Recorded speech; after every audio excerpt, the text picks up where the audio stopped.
Hello à tous, bienvenue dans cette nouvelle vidéo. Aujourd'hui on se retrouve pour un bilan couture. J'ai plusieurs pièces à vous montrer, des tops, des shorts.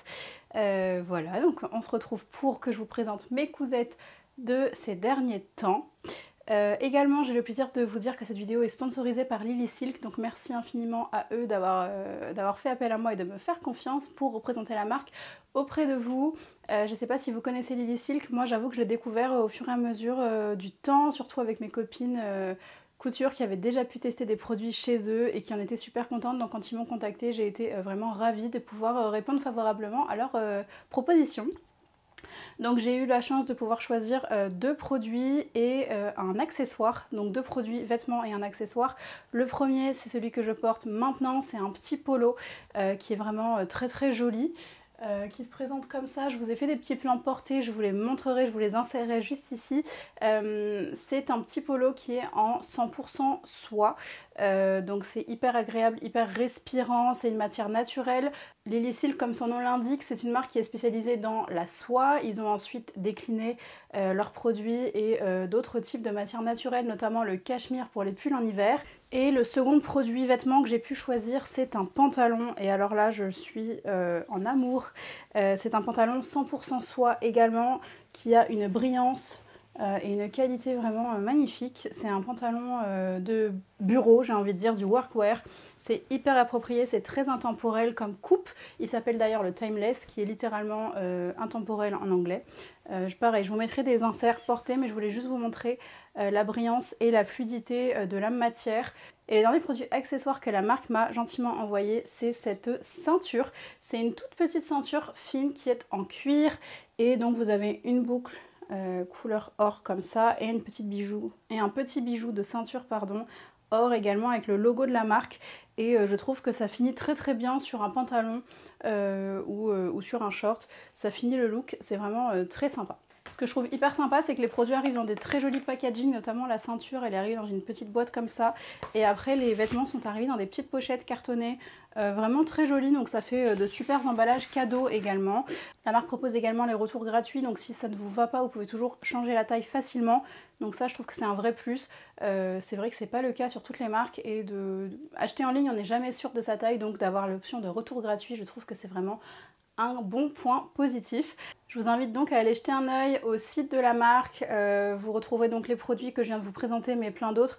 Je trouve que c'est vraiment une marque qui est intemporelle, qui propose des vêtements intemporels, des vêtements de qualité qui sont en soie, notamment qui sont dans des belles matières, des choses qu'on va garder longtemps, durablement. C'est aussi pour ça que j'ai accepté le partenariat. Je fais de la couture, donc évidemment je couds énormément de mes vêtements. Par contre, me faire un petit polo comme ça serait difficilement possible. Et le pantalon, je l'ai choisi vraiment parce que un pantalon en soie de mûrier, aussi bien coupé, il a une taille avec un petit élastique dans le dos, mais sur l'avant c'est une ceinture plate, donc je trouvais que le compromis entre le confort de l'élastique et la partie plate à l'avant était vraiment top pour ma morphologie. Et je trouve que la longueur est également impeccable. Donc c'est une pièce voilà, que je vais garder longtemps j'espère, et voilà. Si ce que je viens de vous montrer vous intéresse, évidemment, je vous invite à aller consulter le site de la marque. J'ai un code promo que je vous afficherai juste ici qui vous permet d'avoir une réduction sur le site. Et ça permet aussi à la marque de savoir que vous venez de ma part si vous utilisez le lien qui est en barre d'infos. Voilà, écoutez, maintenant on passe au bilan couture. La première pièce que je viens vous présenter aujourd'hui, je l'ai littéralement terminée hier. Il s'agit du short Grand Bain de chez Maison Fauve. C'est un modèle que j'ai déjà cousu l'an passé. Je ne sais plus si je vous l'avais déjà présenté ou non. Mais toujours est-il que donc j'ai récidivé. On va bientôt partir en vacances et je manque cruellement de shorts. Donc j'ai jeté mon dévolu sur ce modèle que j'ai énormément porté dans ma première version. Je la porte là actuellement, mais elle est un petit peu grande. Et donc j'ai cette fois-ci taillé une taille en dessous pour ce modèle-là. Mais je vous en parle dans 2 secondes. Donc le modèle c'est celui-ci, c'est le Grand Bain donc de Maison Fauve.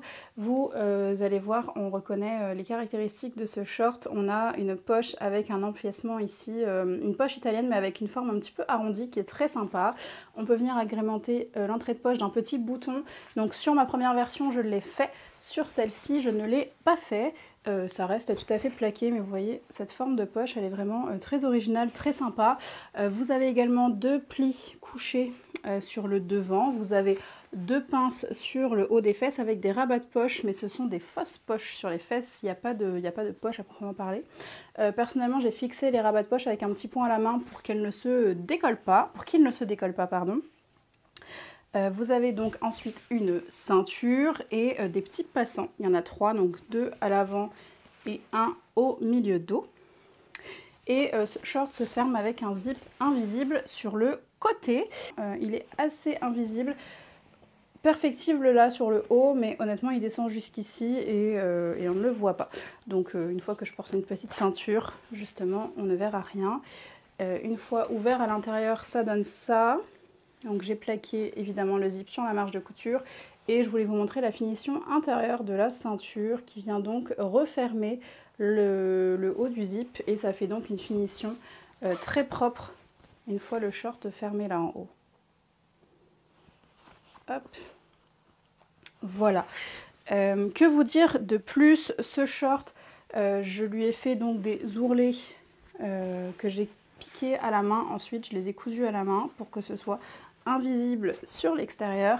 Et pareil, la ceinture, on vient piquer l'ourlet une première fois à la machine du rentrée de couture ici pour que ça soit propre. Et ensuite, on nous propose de venir fixer à la main la ceinture pour que sur l'extérieur, on n'ait pas de piqûre un petit peu disgracieuse. Vous savez, on peut parfois venir surpiquer à la machine et ça peut faire un rendu plus ou moins propre. Donc là, on nous propose de faire la finition à la main, ce que j'ai choisi de faire pour avoir un rendu nickel sur l'extérieur. Je pense que là, en termes de technique, je vous ai un petit peu parlé de tout. Moi, je trouve que c'est un short qui a une superbe allure. Il est appuyé sur la taille, il est un petit peu large au niveau des hanches, mais pas trop, on n'est pas perdu dedans. Je vous insère évidemment des plans portés juste ici. Et je le trouve hyper confortable. Ma première version, je vous l'ai dit, je l'avais cousu en 44. Cette fois-ci, je l'ai cousu en 42, en sachant que mon tissu est composé à 97% de coton et à 3% d'élastane. C'est exactement la même composition que mon précédent short grand bain. Et c'est pour ça que j'ai choisi de sous-tailler.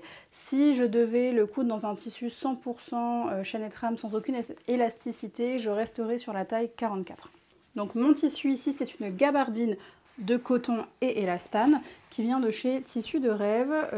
C'est des coloris que j'avais acheté l'an passé, donc je pense qu'ils ne sont plus disponibles. Cependant, ils reçoivent assez régulièrement des gabardines avec cette compo là, 97% coton, 3% élastane, ce que je trouve particulièrement confortable à porter puisque ça apporte juste ce qu'il faut de stretch quand on vient porter le vêtement. Comme ça, le vêtement est vraiment appuyé sur nous mais sans être désagréable. J'ai inséré ma petite étiquette ici dans la couture de la ceinture. Et si je vous mets le short sur l'envers, ça donne ça. On a donc nos pinces qui sont couchées. Là, vous voyez les surpiqûres des rabats de poche. Les grandes poches sur le devant. Voilà. Ça, c'est pour les finitions intérieures. C'est un short qui se coud assez facilement. C'est pas très long. J'en ai eu pour à peu près 4 ou 5 heures à le coudre. Sachant que moi j'avais entoilé ma ceinture et j'ai décousu et j'ai recoupé une ceinture non entoilée puisque entoilée il m'allait trop serré.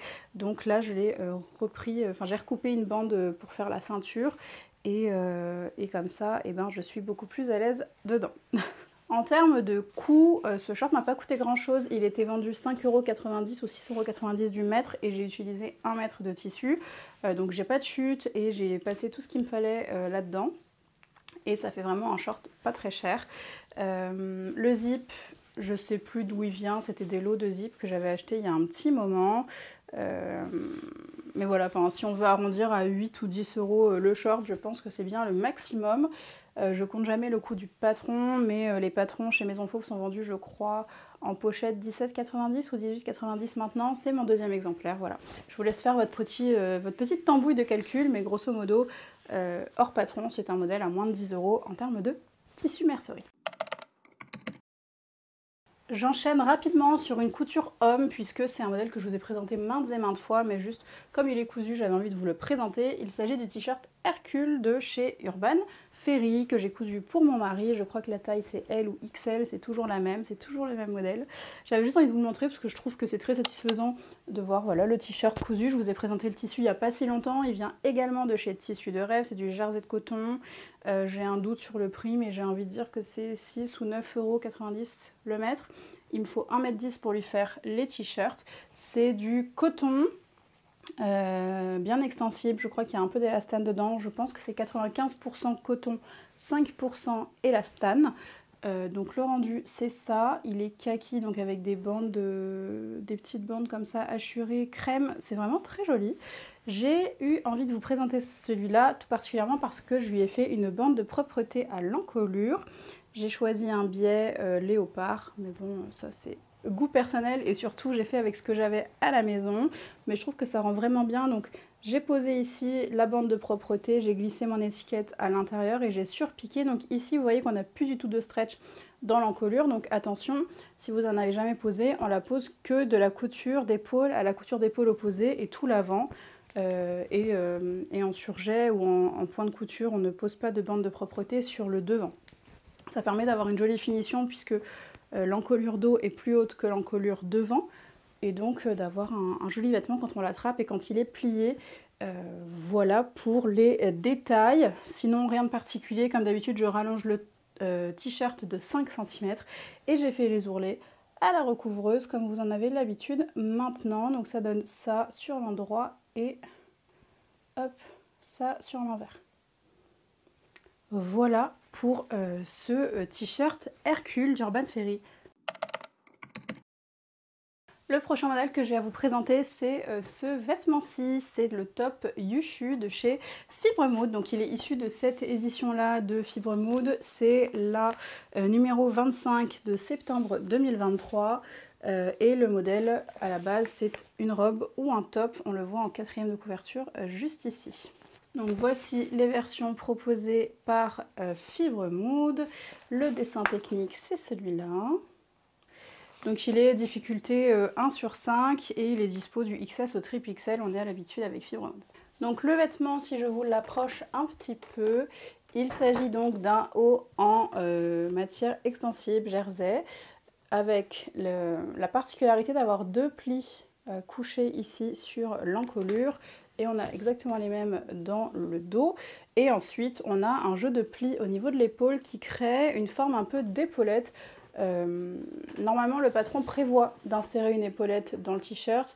Mon jersey étant assez épais, je m'en suis passée et vous voyez que mes épaules tiennent très bien en place et qu'il n'y a pas besoin d'épaulette. Mais si vous utilisez un jersey de coton un petit peu plus souple ou un jersey de viscose, alors l'épaulette viendra rehausser en fait ici comme le fait actuellement mon tissu tout seul. Honnêtement, c'est pas un vêtement qui est compliqué. Vous avez ensuite une bande d'encolure par ici. Vous avez un devant, un dos avec les jeux de plis à faire et c'est tout en termes de pièces. Donc c'est assez simple. Le plus difficile, entre guillemets, j'ai envie de dire, c'est que vous terminez votre emmanchure avec du biais. Personnellement, j'ai utilisé un biais du commerce. Donc je vous le montre ici, c'est un biais du commerce en chaîne et trame. C'est pas précisé sur le patron s'il faut du chaîne et trame ou du jersey pour faire la finition au biais. Donc personnellement j'ai utilisé ce biais que j'avais dans mon stock. Vous posez le biais sur le bord de l'emmanchure pour faire la finition. Et ensuite vous le rabattez comme ça à l'intérieur. Donc en fait ni à l'intérieur ni à l'extérieur on le voit, mais ça fait la finition, la propreté. Et puis sur l'envers, vous voyez ici que je suis venue plaquer. En fait, vous avez une distance à respecter et vous plaquez l'intérieur de votre top pour créer cette forme d'épaule. Donc c'est un modèle qui est vraiment pas compliqué. Vous avez juste un petit peu de travail avec la pose de biais. Également, j'en ai posé sur mon encolure. J'ai fait exactement la même chose que je vous ai montré sur le t-shirt Hercule pour une jolie finition. Et j'ai posé mon étiquette à l'intérieur. Donc ce top Yushu, je l'ai cousu en taille M et je trouve qu'il me va très bien. Il a même un côté un peu boxy, donc honnêtement c'était la bonne taille à choisir. J'ai noté qu'il m'avait fallu 70 cm de tissu et que mon tissu faisait une laisse d'un mètre... mon tissu fait une laisse d'1,80 m. Et j'ai noté que sur une laisse d'1,50 m ça rentre, mais pas sur une laisse d'1,40 m. Donc si vous avez un jersey d'1,40 m, vous ne pourrez pas mettre vos deux pièces l'une à côté de l'autre puisque les pièces sont assez larges. Comme vous avez les plis à créer sur l'épaule, vous avez le volume du pli plus le volume de l'épaule qui est un peu arrondi et donc ça ne rentrera pas dans une laisse de moins d'1,40 m en taille M. Mon jersey, c'est un jersey de chez Mind the Maker que j'avais acheté chez ma petite mercerie. C'était une fin de rouleau, donc j'avais, je crois, 70 cm, hein, c'est tout ce que j'avais. Et j'étais très contente de pouvoir passer ce petit top là-dedans. Je vais vous le montrer un petit peu plus en détail, il y a un superbe relief. Voilà, je vous l'ai rapproché pour que vous puissiez voir un petit peu le relief. C'est des motifs de feuilles et je trouve que c'est hyper sympa. On va pas se mentir, c'est une matière qui est quand même assez onéreuse si on ne l'achète pas en promotion. Si je dis pas de bêtises, je crois qu'on est autour de 30 € le mètre. Mais vous avez une très grande laisse, donc ça c'est pas négligeable. Personnellement, donc j'avais eu ce coupon à 14,13 € pour 70 cm. Et j'ai rajouté 3 € pour tout ce qui était billets et étiquettes. Donc j'ai compté grosso modo 17 € pour ce top là. Et je l'ai réalisé en 1h30, donc vraiment couture rapide et facile. Ensuite, si vous me connaissez, vous risquez d'être surpris par mon choix de patron. J'ai cousu Hailey de chez Evelyn Pattern. Je vous mettrai un dessin technique par ici. C'est un top avec une encolure que j'ai envie d'appeler américaine, qui donc n'est pas soutien-gorge compatible. Et c'est là que vous risquez d'être surprise. Vous avez le dos qui répond au devant avec le même style d'emmanchure. Vous avez une grande bande d'encolure ici, qui vient maintenir le tout et grosso modo c'est un peu ça. Alors j'en ai un deuxième juste ici qui est exactement le même, donc je vais pouvoir vous en parler plus facilement. En gros, c'est ma copine Célia Karénine qui a cousu plusieurs modèles d'Evelyn et qui me dit à chaque fois qu'elle en est ravie, que ça tombe super bien, que c'est super bien coupé. Et puis j'ai eu la chance de rencontrer Evelyn lors du week-end couture qu'on a pu faire avec les copines couture il y a quelques mois maintenant, qui est une personne vraiment adorable et j'avais envie de la soutenir dans son travail. Et je me suis dit quoi de mieux que de lui prendre un patron pour la soutenir. Et en fait, je trouvais cette forme de top très sympa, mais je me suis dit, bah, c'est pas pour moi, je peux pas mettre de soutien-gorge, etc. Et Célia me dit, mais tu sais, il y a une brassière intégrée dans ce top, enfin, il y a une option de brassière intégrée, donc tu devrais tester. Donc c'est ce que j'ai fait. J'ai acheté le patron et je l'ai cousu avec la brassière intégrée. Donc pourquoi j'en ai deux versions? Parce qu'il y a une toile et une version portable, et je vous raconte ça tout de suite. En gros, ce modèle, je l'ai cousu dans un jersey de coton qui initialement était rose fuchsia. Ça fait 3 ans je pense que je l'ai acheté et il était vraiment rose néon, c'était vraiment pas possible de mettre ça. Et donc depuis je pense 2 ans j'ai teint ce tissu en noir. Je me suis dit c'est plus simple, c'est plus sûr pour pouvoir couvrir le rose que de choisir une autre version, une autre couleur et de ne pas être satisfaite, donc je l'ai teint en noir. Et la teinture est, ma foi, assez réussie et assez homogène, donc ça j'en suis assez contente. Et donc je me suis dit, bah, ce tissu jersey côtelé qui traîne dans mon stock depuis 3 ans maintenant, je vais enfin le passer. J'avais 1,80 m et je me suis dit comme ça, si j'ai des ajustements à faire ou besoin de recouper, j'aurai de quoi faire. Puisque le top, moi je le rentre dans 1 mètre. Je le rentre dans 1 mètre, brassière comprise. Si vous ne cousez pas la brassière, ça rentre dans 70 cm. En tout cas, dans ma taille, je l'ai cousu moi dans un 44. Je vous l'ai pas dit, mais ce modèle il est donc déclinable en crop top, en robe courte, midi ou longue. Et personnellement, j'ai choisi un entre-deux, c'est-à-dire que j'ai cousu une version t-shirt. La version crop top, elle arrive vraiment très court. Moi, je voulais quand même pouvoir rentrer le vêtement dans mes pantalons, dans mes shorts comme je fais habituellement, donc j'ai rallongé ma toile, je l'avais rallongée de 5 cm, je trouvais que ça allait mais que c'était encore un peu court, donc j'ai rallongé la deuxième de 10 cm. Donc c'est ma version de 10 cm qui est rentrée dans 70 cm de tissu, puisque j'ai coupé la brassière dans un autre tissu qui est un jersey de bambou. Alors, je vais vous mettre le vêtement sur l'envers pour que vous puissiez voir la brassière. Hop, voici. Donc vous voyez l'intérieur, j'ai choisi ce jersey de bambou. Honnêtement, si j'avais encore eu du jersey de coton à disposition, je l'aurais fait. Mais comme j'en avais plus, eh ben, j'ai cherché un jersey qui soit extensible dans la largeur, mais beaucoup moins dans la longueur, puisque je voulais avoir du maintien justement poitrine. Je m'attends pas à avoir un maintien en soutien-gorge, mais je voulais juste éviter que la poitrine se promène et que ça reste juste en place sans être forcément relevé, mais qu'elle reste en place, plaquée. Donc j'ai choisi un jersey qui n'a pas d'extensibilité dans la hauteur, et là c'est le cas, on a très peu d'extensibilité dans la hauteur. C'est quelque chose que je vous recommande si vous choisissez de coudre ce modèle. Choisissez quelque chose avec de l'extensibilité puisque c'est un vêtement avec de l'aisance négative. C'est du jersey qui est assez moulant. C'est un vêtement qui est assez moulant. Par contre, bah, pour avoir un petit peu de maintien poitrine, évitons d'avoir trop d'élasticité dans la hauteur parce que sinon le poids de votre poitrine va tirer le top vers le bas. Voilà, donc je vous montre l'intérieur, vous voyez que j'ai donc ma brassière. Ici, c'est un élastique. Moi, j'ai choisi un élastique à caleçon puisque c'est très doux. Je crois que la hauteur recommandée, c'est 3 cm pour l'élastique. Je crois que le mien fait 2,5, mais bon, ou 3, je sais plus honnêtement. Donc là, il est blanc, puisque pareil, j'avais plus de noir. Ma première version a un élastique noir, celle-ci a un élastique blanc, mais ça ne change pas grand-chose. Et ce que j'ai adoré avec ce modèle, c'est surtout que j'ai pu utiliser ma recouvreuse. Et en fait, j'adore de plus en plus pouvoir faire mes finitions à la recouvreuse. Donc j'étais très contente de pouvoir m'en servir. Donc si je vous raconte un petit peu comment on coud ce vêtement, évidemment, vous avez un devant, un dos. Vous venez assembler les côtés, pardon, il me semble. Ensuite, vous avez des bandes ici qui viennent fermer l'emmanchure. C'est des petites bandes de biais qu'on vient plaquer et c'est là que j'ai pu utiliser ma recouvreuse. En fait, j'ai assemblé ma bande endroit contre endroit avec le t-shirt et puis hop, voilà, si je me mets là, j'ai assemblé endroit contre endroit ma bande avec mon t-shirt, je suis venue rabattre ma bande sur l'intérieur et je suis venue surpiquer.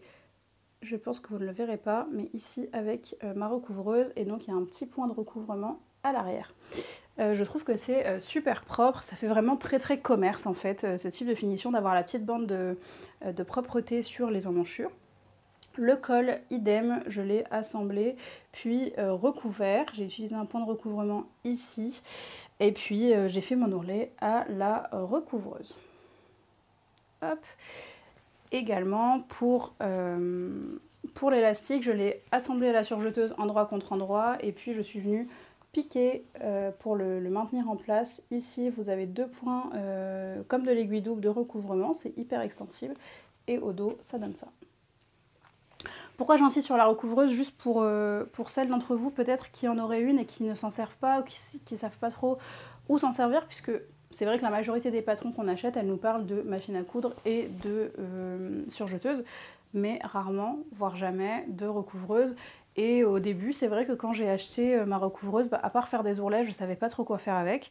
Même si à la base, c'est ce qui a motivé mon achat, je me suis dit que vu le prix de la machine, il était important et intelligent de pouvoir m'en servir autrement. Donc c'est pour ça que j'aime bien vous en parler pendant mes bilans couture. Sachez que quand je vous parle de point de recouvrement comme ça, vous pouvez le faire à la double aiguille simplement. Je trouve que moi ça tient pas bien dans le temps. C'est surtout pour ça que j'ai acheté une recouvreuse. Et donc j'aime bien prendre le temps de vous parler un petit peu de cette machine. Pas forcément pour vous dire d'en acheter une, mais juste si jamais vous en avez une chez vous et que vous savez pas quoi en faire, peut-être que ça peut vous inspirer à l'utiliser davantage.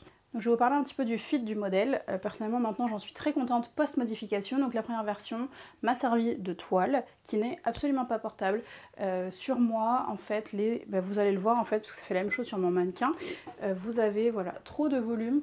Ça vient ici bailler et ça ne cachait pas la poitrine. C'était beaucoup trop lâche, beaucoup trop ample ici. Je pouvais passer mes mains, enfin vous voyez ma poitrine, c'était pas possible. Et je trouvais aussi que le décolleté était un petit peu trop proche de la poitrine et du coup c'était pas assez couvrant à mon goût. Donc j'ai contacté Evelyne qui m'a aidé à modifier le patron.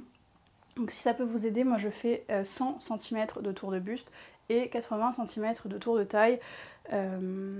Et qu'est-ce qui s'est passé? On a modifié le patron, donc on a retiré 2 cm au niveau de la hauteur du buste de devant, uniquement de devant, puisqu'on avait en fait un surplus de tissu à ce niveau-là. Comme je lui ai demandé un petit peu plus de couvrance, elle m'a également augmenté un peu la couvrance ici, donc on est venu remonter l'emmanchure sur le côté et j'ai retracé une ligne ici qui soit un petit peu plus couvrante. Et puis on a également décalé la ligne de couture, on a enlevé 1 cm de largeur sur le haut du top pour venir épouser au mieux la forme de la poitrine. Et ensuite elle m'a dit d'être vigilante au moment de coudre ma bande d'emmanchure, de venir vraiment l'étirer pour apporter de la tension et que ça reste bien plaqué sur moi. Donc c'est ce que j'ai fait sur ma seconde version qui me va, je trouve, assez bien. Je pense que je peux réduire encore la longueur de la bande d'emmanchure. Veillez à bien remesurer votre bande d'emmanchure et à bien la modifier puisque moi en ayant fait toutes ces modifications là j'ai déjà retiré 5 cm sur ma bande d'emmanchure et je pense que je peux en retirer facilement encore 1 à 1,5 cm pour que ce soit encore davantage plaqué, mais je pense que ça vient aussi du fait que mon tissu soit un tissu côtelé et donc extrêmement extensible dans la largeur. Pour info, mon tissu a une élasticité d'environ 90 à 100%. Et donc je vous le disais, personnellement j'ai allongé le vêtement, donc je l'ai allongé de 10 cm sur ma version finale. J'ai également allongé la brassière à l'intérieur avec mon volume poitrine. Je voulais avoir assez de couvrance pour être à l'aise, donc j'ai rajouté 2 cm à la longueur de la brassière. Voilà, je vous évoquais un petit peu toutes mes modifications et du coup je suis très à l'aise de porter ce vêtement. Alors j'irai pas forcément travailler avec puisque je trouve que c'est pas forcément approprié, peut-être que j'y viendrai mais pour l'instant non. Mais pour le porter chez moi en week-end, faire mes courses, sortir, partir avec en vacances, ce sera absolument parfait. Enfin, la dernière pièce que je vais vous présenter dans ce bilan couture, il s'agit du top Palma de chez Maison Fauve. Je vous en ai parlé, je crois, dans une vidéo projet. Je vous avais dit que j'essayais d'utiliser les patrons que j'avais en stock, mais que celui-là m'avait vraiment tapé dans l'œil, notamment pour son dos, et donc j'ai finalement acheté le patron. Donc en fait, ce qui caractérise vraiment ce modèle, ce sont les grands plis couchés dans le dos qui viennent apporter, hop, ici, ce relief-là. Vous avez 2 grands plis couchés. Vous avez le même qui lui répond ici. Et vous avez une goutte dans le dos avec un petit lien pour le nouer et le refermer. Hop. Voilà. Sinon, le devant est tout simple, en une pièce. Les manches sont comprises dans le haut. Il n'y a rien de sorcier. Personnellement, j'avais en fait complètement craqué sur la version de la créatrice, on va être honnête, Émilie, qui porte exactement le même modèle, dans le même tissu. Je vous insérais une photo juste ici et j'avais complètement craqué. Quand j'avais vu ça, je savais que j'avais le tissu en stock et je me suis dit, bingo, je vais copier. Là, honnêtement, aucun scrupule. J'ai copié, j'ai reproduit le même vêtement et j'en suis très contente. J'ai cependant voulu faire des modifications de finition et finalement... Alors oui, c'est mieux fini, mais je ne recommande pas ce que j'ai fait. J'ai voulu doubler l'empiècement. En fait, ici, vous avez donc un empiècement haut, au-dessus des plis, couchés, et ceux-là ne sont pas doublés. Normalement, la finition prévue, c'est une parmenture. J'ai voulu éviter la parmenture et donc j'ai doublé mes empiècements. Donc en effet, la finition est propre, très bien. Simplement, comme c'est un jacquard de viscose qui est assez lourd, et bien en fait, d'avoir doublé mon empiècement, ça crée davantage de poids. Et le top a tendance à venir glisser comme ça, remonter le long du cou et à glisser dans mon dos parce que l'empiècement est trop lourd. Donc je ne recommande pas de faire cette modification là si vous cousez ça dans un tissu un petit peu lourd qui est mon cas. Ça reste une viscose mais c'est un jacquard de viscose qui a de la tenue, qui a du poids et voilà, donc je ne recommande pas. Également je trouve que ça fait des surépaisseurs au niveau de l'ourlet de la manche puisque comme la manche est directement prise dans les pièces devant et empiècement dos, ça fait une épaisseur en plus et je trouve pas ça forcément heureux. Donc à refaire, je ferai la finition originale qui est proposée par le patron, à savoir une parmenture, même si c'est pas ce que je préfère. J'avais cependant gardé la parmenture devant, donc qui est là, qui est piquée et sous-piquée, pardon, je l'ai sous-piquée. Et j'ai fait une petite finition ourlée de la parmenture pour qu'elle reste, pour que ce soit propre à l'intérieur et qu'on ne le voit pas. C'est vrai que jacquard de viscose sur jacquard de viscose, finalement, on devine à peine la parmenture. Et autant quand je vous montre le vêtement comme ça en le portant, vous voyez un petit peu la parmenture ressortir, autant quand je le porte sur moi, le buste se plaque bien et la parmenture reste absolument plaquée. Donc j'ai pas pris le temps de faire des petits points à la main parce que quand je porte le vêtement, ça ne bouge pas. Le petit lien dans le dos, je le trouve très joli. Je crois que la créatrice propose de coudre les liens endroit contre endroit et d'utiliser un retourne-biais pour retourner l'ouvrage. Personnellement, je déteste faire ça. Je n'y arrive pas. J'ai un retourne-biais et franchement, je suis pas du tout douée avec cet outil. Donc, ce que j'ai fait, moi, j'ai fait comme un biais. Je l'ai plié en deux et comme un biais. J'ai fait du biais et je l'ai surpiqué et ça fait un truc assez propre. Hein. Voilà, ça donne ça. Et je trouve que c'est plus simple à réaliser pour moi. Ça m'évite de retourner ce genre de petites pièces qui sont vraiment pas agréables du tout à travailler. Pour vous parler rapidement des petites caractéristiques, donc il m'a fallu 1,50 m de tissu pour coudre ce top. C'est un tissu qui n'était pas donné du tout. Donc pour 1,50 m, j'ai payé 34,35 €. J'ai cousu la taille 2, je crois qu'elle est disponible de la taille 0 à la taille 4 ou 5. Et je trouve que le fit est un peu boxy, un peu oversize, c'est voulu par le modèle, mais sachez-le, je pense que je pourrais facilement sous-tailler ce modèle. Après, dans un jacquard de viscose, ça m'a pas gêné. Je pense que dans un coton, ça me déplairait que ce soit autant oversize. Donc ça c'est quelque chose que je garde en tête si jamais je veux reproduire ce modèle, ce qui n'est pas exclu parce que je trouve vraiment qu'il est très sympa. Je pense que notamment dans une broderie anglaise ça serait super beau. Maison Fauve on a cousu dans des broderies anglaises et j'ai trouvé ça superbe.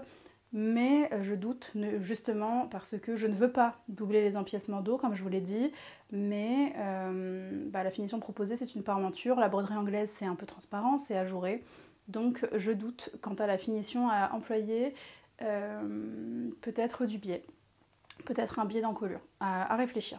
Et pour le temps de réalisation, j'ai noté entre 2 et 3 heures, honnêtement j'ai pas chronométré mais ça se coud vraiment très rapidement.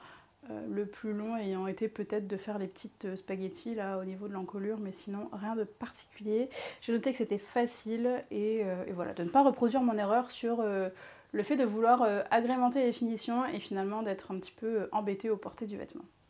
Écoutez, voilà, j'ai fait le tour de toutes les créations que j'avais envie de vous présenter aujourd'hui. En fait, je les regarde et je me rends compte que tout est dans les teintes de vert, sauf mon short qui est en mauve. J'espère que ça vous a plu, j'espère que vous avez peut-être découvert des modèles, découvert des finitions, découvert des créatrices, notamment Evelyn Patterns qui se lance et qui a quelques patrons en magasin. Je suis très curieuse d'aller tester d'autres modèles d'Evelyn, je pense que je prendrai sa robe Live ou Ivy, je pense l'une ou l'autre à l'automne. On verra bien, l'avenir nous le dira. A nouveau, je remercie Lily Silk d'avoir sponsorisé cette vidéo. Je vous invite à aller checker leur site internet. Je vous remets mon code promo juste ici si ça vous intéresse. Et je vous dis à très vite pour une prochaine vidéo. Ciao, ciao.